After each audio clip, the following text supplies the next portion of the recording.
Walang katotohanan, mga salitang lumalabas na walang pinanghahawakan. Walang katotohanan.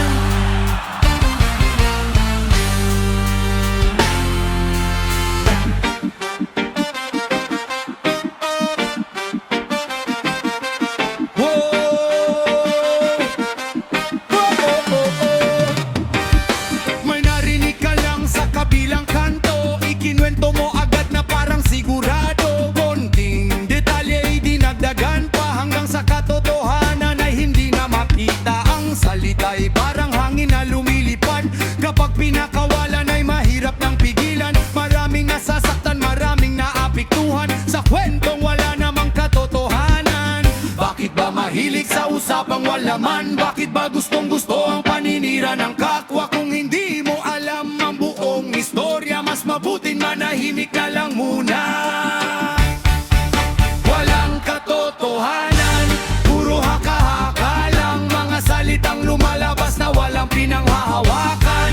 Oh, oh, oh, oh. Walang katotohanan, bakit ikinakalat pa? Kung ang dulot nito ay sakit at problema. Walang katotohanan.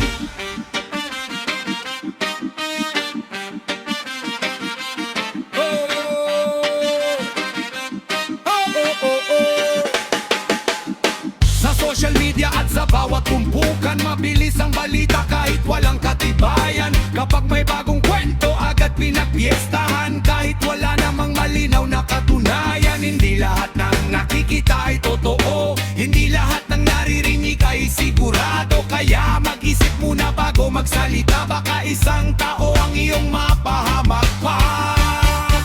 Walang katotohanan, puro haka-haka lang, mga salitang lumalabas na walang pinanghahawakan. Oh, oh, oh, oh. Walang katotohanan, bakit ikinakalat pa? Kung ang dulot nito ay sakit at problema.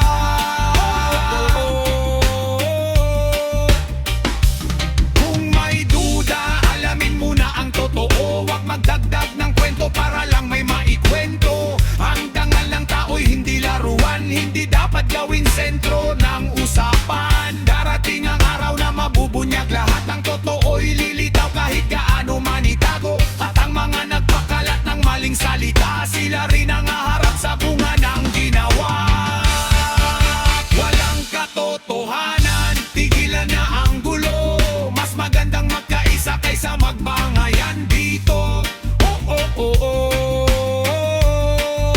Walang katotohanan, wag nang palaganapin. Katotohanan at respeto ang ating piliin.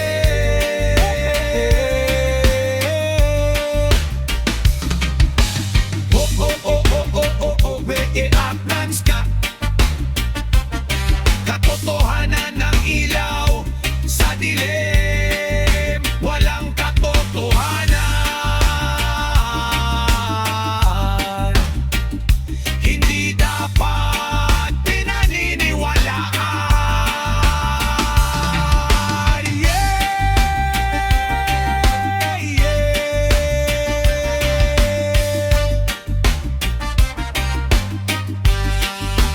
Yeah, oh, oh.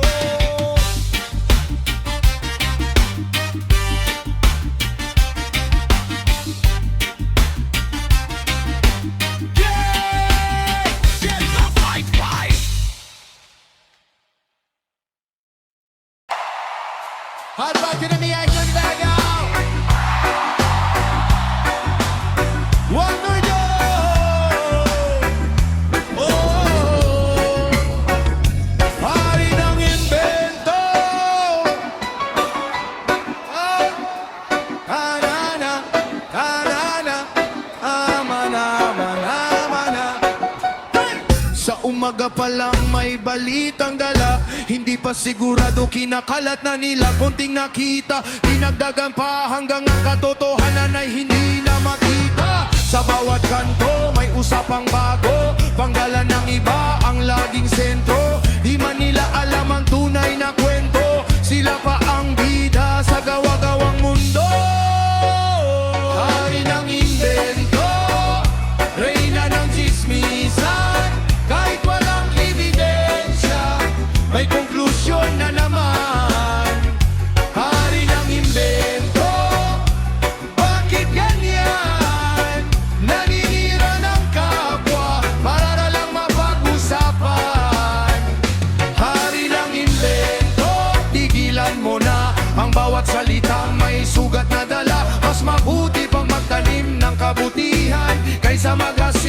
magulo sa lipunan, may ningiti sa harap pero iba sa likuran. Mabait kung kaharap, iba ang usapan.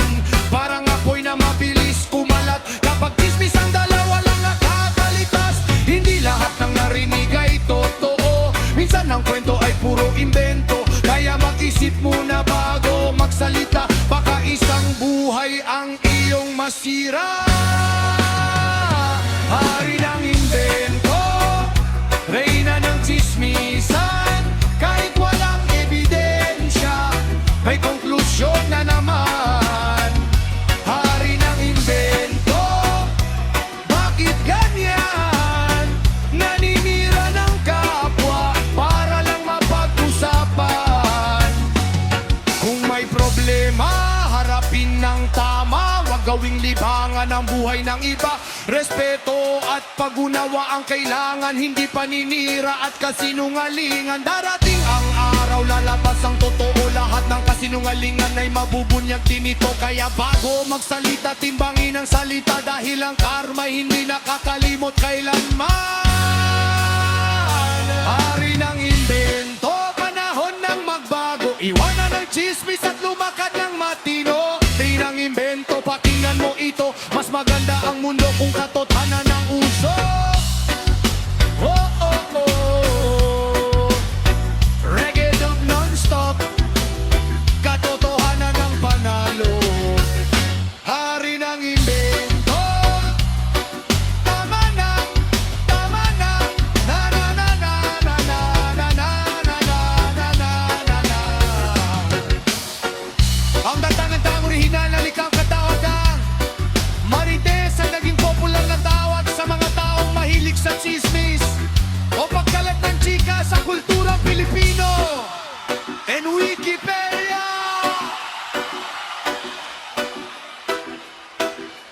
O in Wikipedia. Yasaban sayta tanong ni Asyang. Ginawa ng sayta tanong ni Asyang. Nasa buong sayta tanong ni Asyang Bistan. Roger Zayn ang mga sayta magpatino! Hey!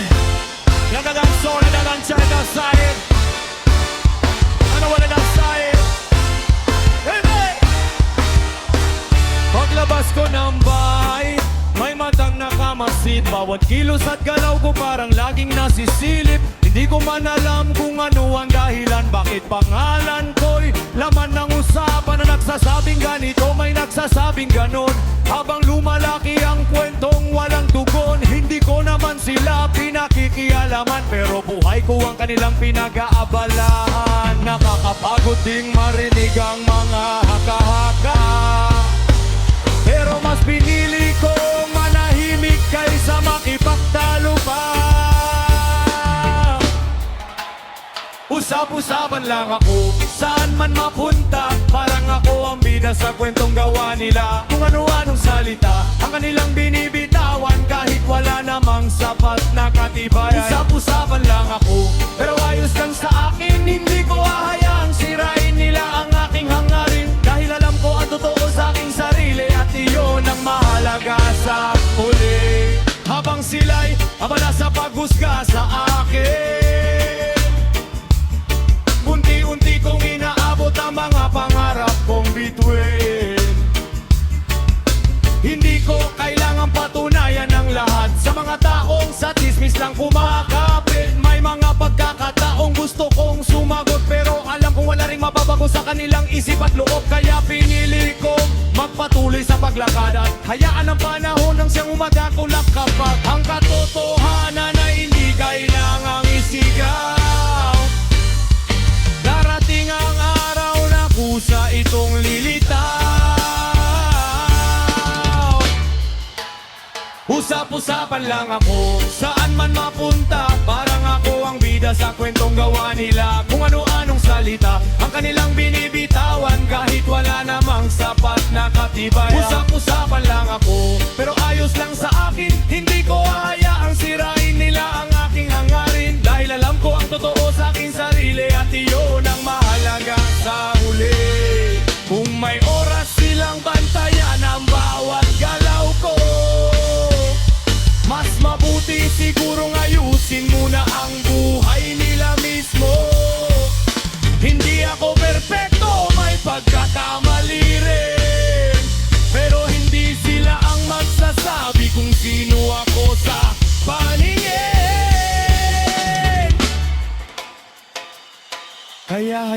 mo silang magsalita ng magsalita. Dahil hindi naman doon nasusukat ang aking halaga. Sa bawat hamon at bawat paninira, mas lalo lang akong tumitibay at tumatatat pa. Usap-usapan lang ako, ngunit hindi ako matitinag. Sa gitna ng mga salita'y mananatili akong matatag. Dahil ang tunay na pagkatao ay hindi nasisira ng mga kwentong gawa-gawa at paninirang walang saysay pa.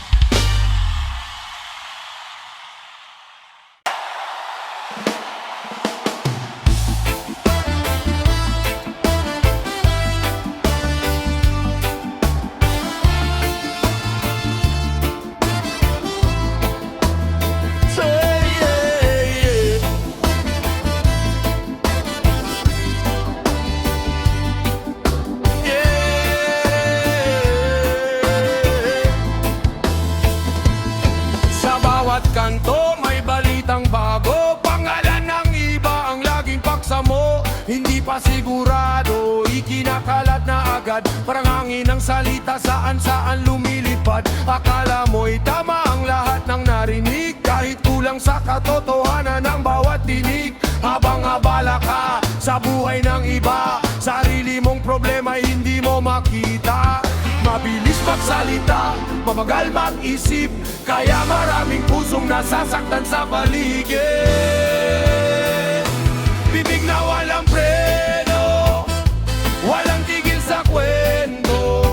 Kahit hindi sigurado, tuloy pa rin ang imbento. Bawat salita'y parang apoy na lumalaki. Kapag kumalat na mahirap nang maibalik muli. Bibig na walang preno, kailan ka matututo? Hindi lahat ng naririnig ay dapat isumbong sa mundo. Mas mabuting manahimik kung walang kasiguruhan, dahil ang salita ay may dalang pananagutan.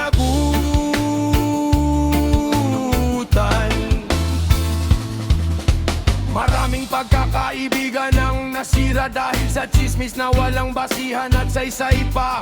May mga luhang lihim na pumatak dahil sa kwentong gawa-gawa at pinalakas. Hindi mo alam ang sugat na naiiwan sa bawat salitang basta na lang binibitawan. Ang dilay maliit, ngunit may kapangyarihan na magtayo o sumira ng samahan. Isipin muna bago magsalita, baka ang biro mo'y sakit na pala sa iba.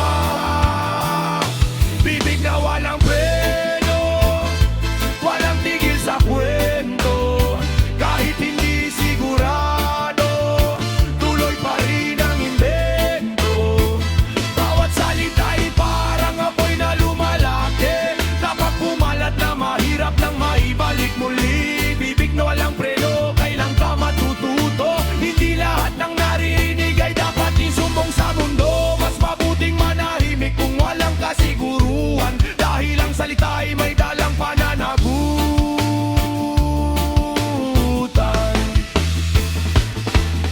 Hindi sukatan ng talino ang dami ng alam, lalo na kung puro sabi-sabi lamang.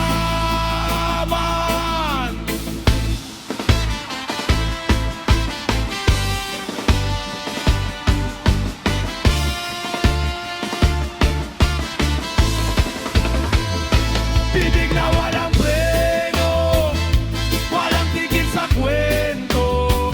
Kahit hindi sigurado, tuloy pa rin ang imbento. Bawat salita'y parang apoy na lumalaki. Kapag kumalat na mahirap nang maibalik muli. Bibig na walang preno, kailan ka matututo? Hindi lahat ng naririnig ay dapat isumbong sa mundo. Mas mabuting manahimik kung walang kasiguruhan, dahil ang salita ay may dalang pananagutan.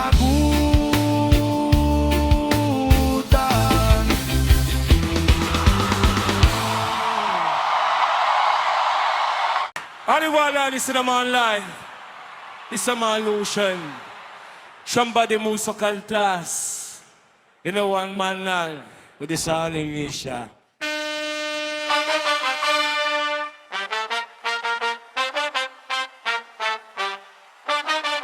Ay, ay. Ay, ay, ay.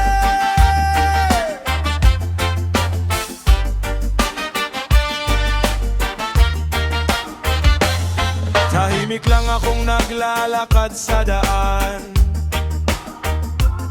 ngunit pangalan ko'y laman ng usapan. Bawat kilos ko'y may sariling bersyon, sa bibig ng iba'y may dagdag na panahon.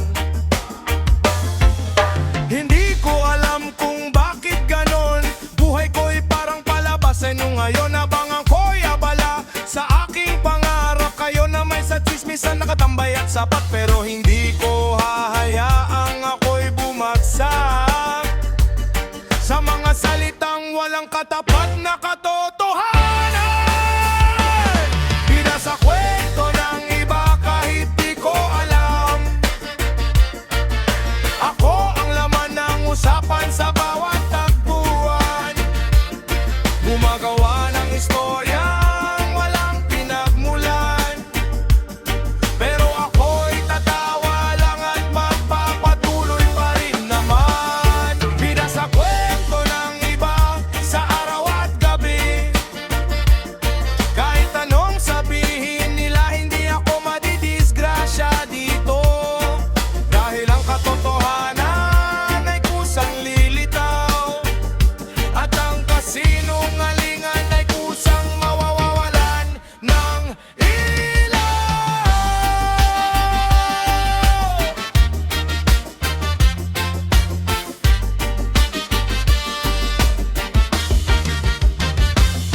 May nagsasabing ako raw ay mayabang, may nagsasabing ako raw ay nagbago na lamang, pero ni minsan din nila ako tinanong.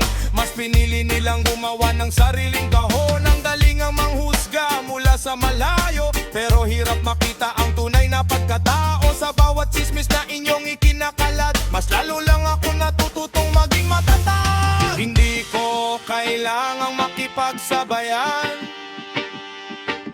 sa ingay ng mga salitang walang laman. Bida sa kwento ng iba kahit di ko alam,